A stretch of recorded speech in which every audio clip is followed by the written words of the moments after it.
Hey guys, it's Matt. I don't think it's absolutely necessary to see the pictures of this creepy ride we're going to cover called Transdemonium. It's not necessary, but it probably would be helpful in this case to be able to see the pictures or the snapshots of people walking through this ride. And I'd like to thank Boris L. for bringing this to my attention, for writing it up. I told him a long time ago I'd cover this and finally getting to it, and it's a good time to cover this for a lot of different reasons. Now, in this community, the first thing I think we noticed was truth in movies. You know, some look at Bagger Vance and say, that's not about golf, that's about life.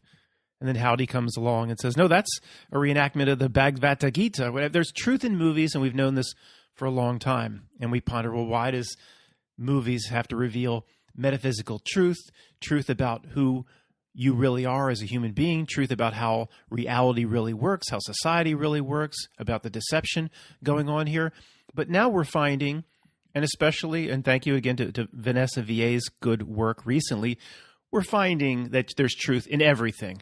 And I mean everything, if you're on the right frequency to see it. So Vanessa Villa's covering the songs, saying this sounds like a love song, but if you see it on a spiritual level, it could be a conversation between you and higher self, or you and another aspect of yourself that's somewhere else, or you and God.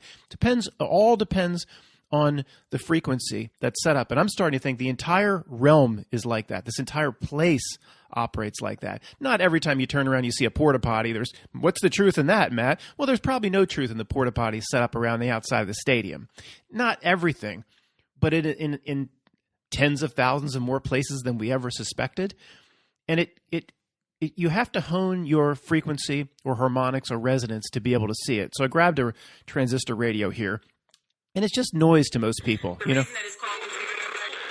I hope this isn't too grating. It's just all grating. It's just all society. It's all society. There's nothing to really hear. But then you turn yourself to the right frequency. Oh, now it's coming in. See, you can hear it, but other people can't. I turned the radio off because that was annoying, but there's a clear signal coming in at 92.5. Crystal clear if you turn right on it. But you turn this dial here, this old radio, turn it just a tiny bit off. It's still in the air. It's still there, but you can't hear it. If you turn it a tiny bit, it becomes static.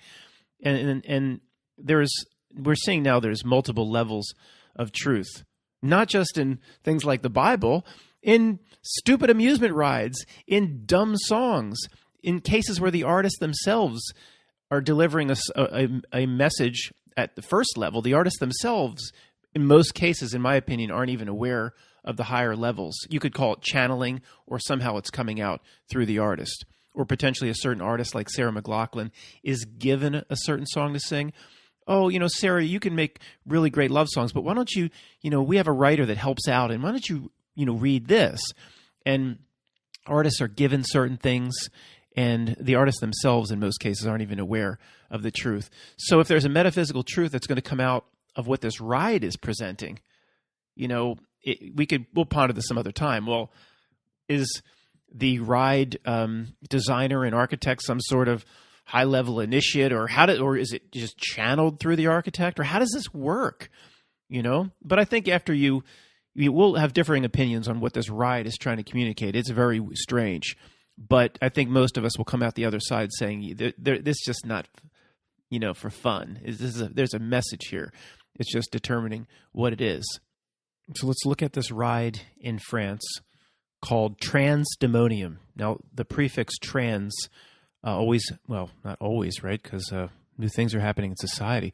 But it typically means across. Trans-Siberian Railroad. Transverses or crosses Siberia. Trans, well, you see the word demon. Cross, demon, demonium, a play on pandemonium, chaos, Transdemonium. Situated approximately 22 miles north of Paris, you'll find the second largest themed amusement park in France, Parc Astérix. In English, it looks like Asterix. Parc Astérix. It's, of course, butchered French. Nearly 2 million annual visitors. Opened in 1989 as the French answer to the arrival of Euro Disney Park, opened in 1992. The overall theme of the park is based on the comic book series, Asterix, and we know what that's become recently famous for, right? That comic book, that we all have heard about since the CV thing. The rides and themes vary from historic cultures, from the Gauls, the Romans, the ancient Greeks, ancient Egypt, always in the visual style of their stories or myth. Yet there's one themed area that doesn't follow that pattern. Petite Paris, or basically translated, as I butcher it, into Through Time. When the park opened in 1989, there was a haunted theme attraction in the medieval area called the Apocalypse. The entrance of the ride was formed as the head of some creature with humans entangled in its fur. After this ride was shut down, it later became the exit of the Transdemonium ride that we're going to look at. Visitors were seated in a bat-shaped vehicle, and in the original ride of the theme park back in '89 called the Apocalypse, the story told is that of people in the Middle Ages who feared the end of the world as the 1,000-year end approached. The ride didn't last long and closed due to, quote, safety reasons, and was dismantled. In 1997, the park architect, Mr. Toussaint, was asked to think about a replacement attraction in the medieval area. Not until the early 2000s was it decided to design a new ghost train, this time more ambitious. This would become the new ride that we'll talk about, Transdemonium. It echoes the fears of the arrival of the 1,000-year apocalypse already used in the former attraction, but this time with a new twist by Toussaint, who became the artistic and technical manager of the project. He introduced the idea of an alchemist who invented a machine distracting ghosts and introduced the main character of the story, which is, as you'll see, a marionette. Now, one of the very interesting things about this ride is it carries a tremendous, almost complete fictional, maybe not, backstory. The backstory is huge, and that's why this is so interesting. So here it is, the backstory of the Transdemonium ride. The Baroness of a place I can't pronounce mandated that the alchemist, another French name I can't pronounce, find a way to avoid the 1,000-year apocalypse. As a result, this person invents Transdemonium, a nocturnal system of chariots running through crypts in which ghosts and spirits are welcomed to scare people, in this case, in the ride, passengers. What they don't know is that this machine serves as a distraction, and the visitors are the energy to make it work. Because when the ghosts are so busy and forced to be scaring visitors, this individual in the backstory thought that they would forget to unleash their spells and scares on the world. In order to convince and continuously entertain those spirits and ghosts, the alchemist, in this backstory, promises to bring them lots and lots of humans, in this case, through the ride, and they can meander through the castle so that they can endlessly exercise their main talent to scare. To guide the brave visitors through the big machine that's set up to do this, he assigns a sidekick, this marionette or jester, Mario. I'm going to butcher the name. Just call him Mario. It's a friendly jester marionette. Again, a summary of a very, very strange backstory for a ride at an amusement park, that in order to avoid a 1,000-year apocalypse, these ghosts and spirits are given people to scare as a distraction. So if they're constantly given people as a distraction, almost seems like put forth louche, I'm just inserting that they would, quote, forget to unleash their spells and scares on the world. I mean, how strange is this? From 2003 till the end of 2018, the visitors could enter the ride through a gate located to the far left from the exit in the medieval city. A long, small, and covered wooden pathway led you towards the dark crypts of the castle. At the end of this path, a stairway led you into a dark hallway that was even more claustrophobic. Dark and red illuminated hallways with the screams of people who entered the queue before you in the distance. You pass a mirror decorated with the faces that invite you to mimic them.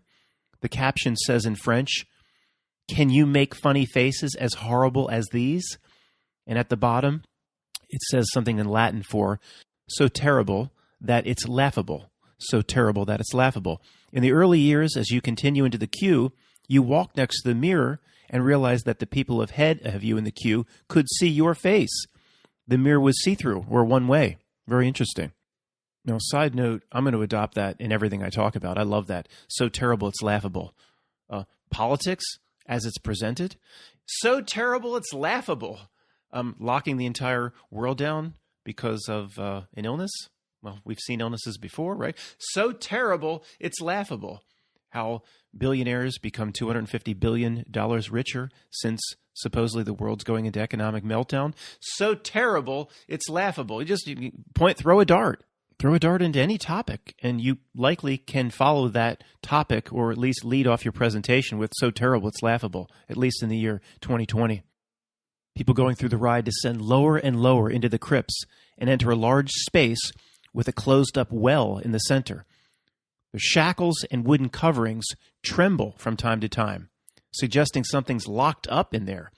To exit this room, someone would pass under a wooden archway decorated with a moon and dark figures.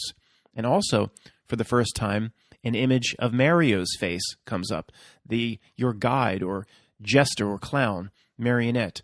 Every minute or so, the room gets completely dark, and the eyes of the puppet's face and two larger eyes, maybe suggesting that those are the eyes of the alchemist that's behind everything here, they light up with the same green, gloomy emerald color that we've been looking at and studying and trying to figure out for months. After a few more maze-like hallways, somebody going through the ride will finally reach the boarding station for when you get on the little cart or car, or it's not a roller coaster, but you get in like that. People notice the slow-moving vehicles coming in. There are 13 in total, and on the front of each one is a ram's head. I mean, anybody surprised the symbolism will just start to pop out here? Of course, the popcorn crunchers getting into the ride have no idea. No idea. They wouldn't even suspect there was anything behind this. But anyway, the room has pillared archways, a pillared arch backdrop.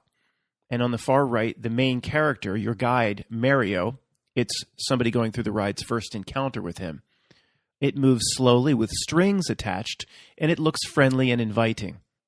Once seated, everybody's in their little car of this 13-car train ready to go.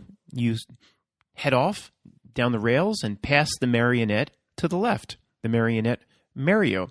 And he implies nobody needs to worry. He overlooks everyone while you're getting seated and then sees you off. People ride into a gloomy green laser wall into the archway of yet another mouth. The first part of the ride just looks and feels like a classic ghost ride, even something you'd get at the Wildwood Boardwalk, it sounds like, accompanied with a lot of surprise effects. The scenes are full Gothic-looking creatures and ripped curtains. The train itself stops and accelerates from time to time before or after a scare. Pretty basic stuff. Somewhere along the ride, the train is lifted higher by a rudimentary wooden wheel mechanism. At the top of the hill is the marionette Mario, who is turning a crank to lift the train up. Although he still looks friendly, Boris notes, you felt something was different, something had changed. He sings from a French nursery rhyme, translated, "That's how they go, go, go, the small puppets. That's how they go, go, go, 3 laps around, and then they leave." He's singing this in French. We'll have to interpret a little bit what Boris has written here. As the ride progresses, he says, the more the train progressed, or the course of the train progressed through the ride, the more the atmosphere became torpid, T-O-R-P-I-D. That means lethargic, like you're not on your game. You're not at your highest attention, lethargic. So the feeling became like that, with an increasingly tumultuous soundtrack and more effects of ghosts encircling visitors. Tumultuous, just random noise, chaos, kind of a bothersome sound effects. This is the atmosphere he's trying to describe as the ride goes on. He says, this change in atmosphere seems to be caused by a gloomy green light forming a dark silhouette of a ghost that seems to cut the strings of Mario with scissors. The marionette then seems to abandon his forced complacency. Then people start a counterclockwise circular climb around an imposing wooden gear. At the top, above the visitors, a clockwise turning pole turns much, much faster. It's like the arms of the clock, as he describes it, with a hanging and inverted Mario. Here's Mario back, the creepy puppet, hanging and inverted.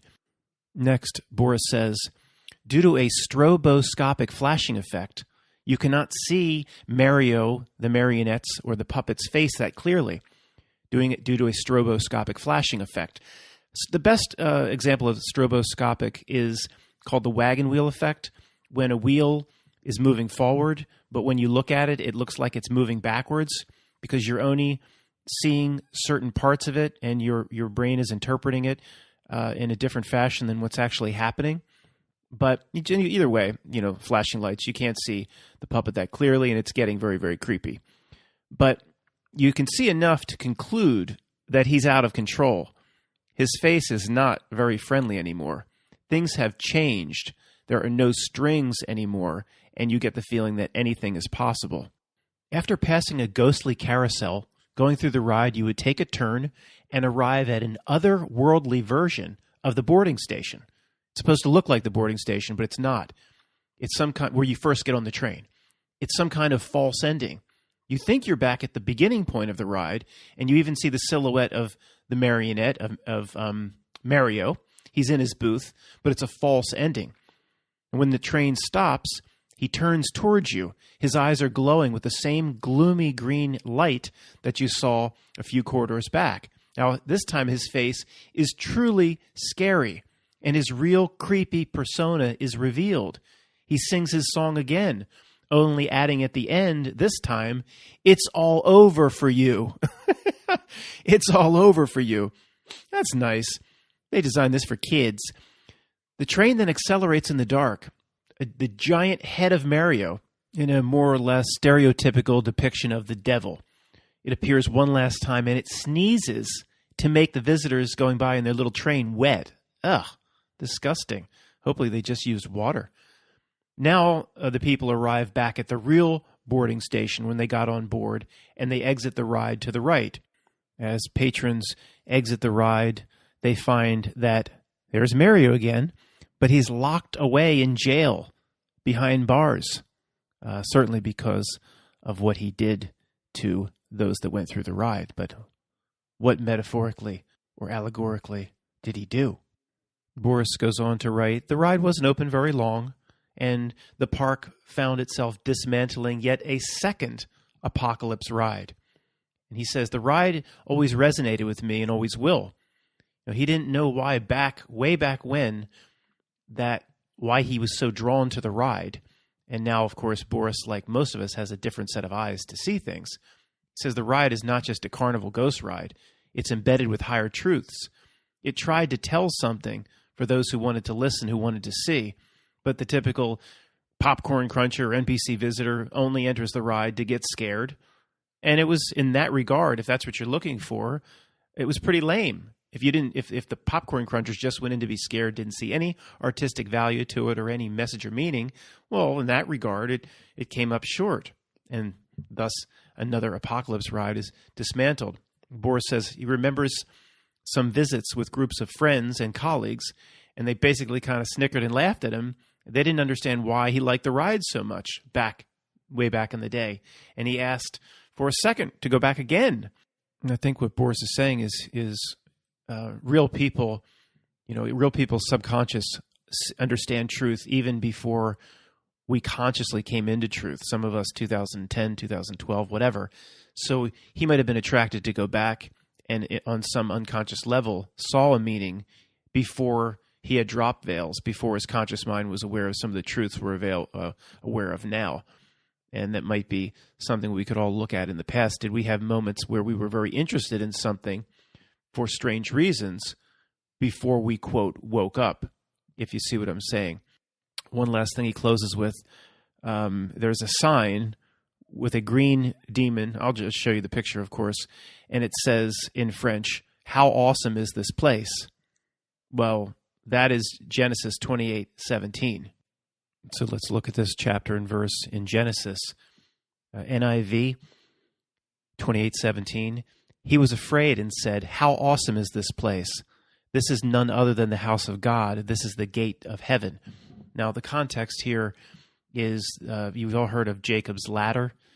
Jacob, traveling in Mesopotamia, a dream, God came or appeared before Jacob in a dream, saw angels coming and going, was shown certain things up and down the ladder, Jacob's ladder, and had a whole new, worship of God after that vision Jacob did. This is the context of this, but he said, "How awesome is this place?" NIV. ESV also says, "How awesome is this place?" KJV says, "And he was afraid and said, 'How dreadful is this place? This is none other but the house of God, and this is the gate of heaven.'" Okay. NASB, "He was afraid and said, 'How awesome is this place?'"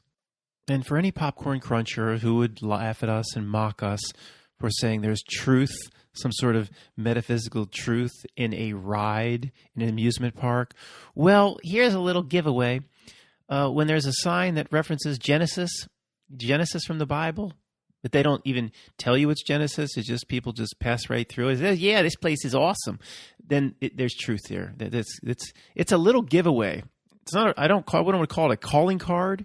Not that we need that, because we can find truth in the ride itself, but it's kind of a calling card when they reference Genesis. That's just me. Here's the entry sign as you walk up and approach the ride: Transdemonium. Approach humans, approach mortals, so take your courage in both hands today. Lord Jehan of Darkness, alchemist of the Baroness of Plevy, has entrusted us with his invention, the Transdemonium. As long as you visit us in this castle, as long as you come to laugh and shout with us, as long as you come to taste the flavors of the shroud, or potentially veil or screen, we will delay the outpouring of our spells on the world. We, clever and striking spirits, will meet you in these crypts. It's up to you to play with your own fears. It's up to us to make you prefer the ghost train. Okay, so we get to the conclusion. What does it mean? We can't be sure. I don't really know. And did you ever consider that the meaning could be specific to the frequency or tuning of the individual observing the meaning? There could be multiple meanings. Like the event horizon comes back through hell. Lawrence Fishburne says it shows you your worst fears. The whole reality is set up to kind of, for those that want to tune into it, to show you, what's really going on here, and what you, most importantly, jump to part 3, who you really are and what you need to be as an individual to come into understanding as to who you really are, so you have, or you create yourself into a certain situation or state where you can walk out of here, where you're prepared to walk through the gate on the day of your life. Like, I think his name was Atreyu in the Never-Ending Story. He had to be in a certain state of mind, state of being, spiritual state, to pass through the gates and survive. And that is our purpose here. The entire realm is set to drag us away from that, of course. So my interpretation is very similar to Boris's. A combination of both of our interpretations would be that, hey, there's this Marius, and he's friendly. It's a metaphor for society itself, or an allegory for society itself. It lures you in, what exactly the green eyes and all that means here. We still don't know, but it seems friendly. It has strings, so it's under control. And as you go deeper and deeper into society, deeper and deeper into the crypts of Transdemonium, well, things start to change. But do people notice things are changing? The people going through the ride, they expect to be scared. It's just the same thing as when it started. They don't notice a change. But then there's a change in the puppet, in Marius, in the marionette. All of a sudden, he's very evil. The strings are cut. He's out of control. That happens when you as an individual have been lured deep down into the crypts, potentially too deep to get out. So, there could be a lot more here, of course. I've never been through the ride, but it does appear to be a metaphor or an allegory or however you want to say it for reality itself. And I'll look forward to reading your comments.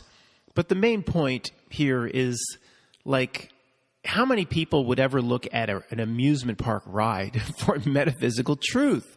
It's everywhere now. And again, part two, what kind of reality could pull that off? Something that's not very real. And something where the artists themselves or the engineers themselves or the architects themselves or the Sarah McLachlans of the world, they don't even know the message they're delivering. What kind of reality could pull that off? It's incredible. But in seeing truth in more and more places, guys, we're not wrong. I mean, we're not wrong about this. How many times have we said, we don't go far enough? And that's never been broken. Say, we don't go far enough. So if we are going to apply that, the first time it happened in movies, the incredible message that comes through Dances with Wolves. And we'll talk some other time about how can a movie that comes out of Hollywood, that cesspool, deliver an incredibly uplifting, positive message like Dances with Wolves. We'll talk about that some other time. We've pondered that in the past. But, showing the transformation of a human being, making the right choices in Dances with Wolves, in saying we never go far enough, we should have pointed at that and say, well, there's truth here. So that means there's truth in probably hundreds or thousands of movies and TV shows, and then we never go far enough. So that means there's truth all through Renaissance art, all in music, and in the absurd, like comic books, and even rap music. There's just because one genre is not on the level of Beethoven or Mozart, there could be truth being channeled without the rapper even being aware of it. So we never go far enough. Let's not continue to make that mistake. There's truth here everywhere. Thanks for listening, guys.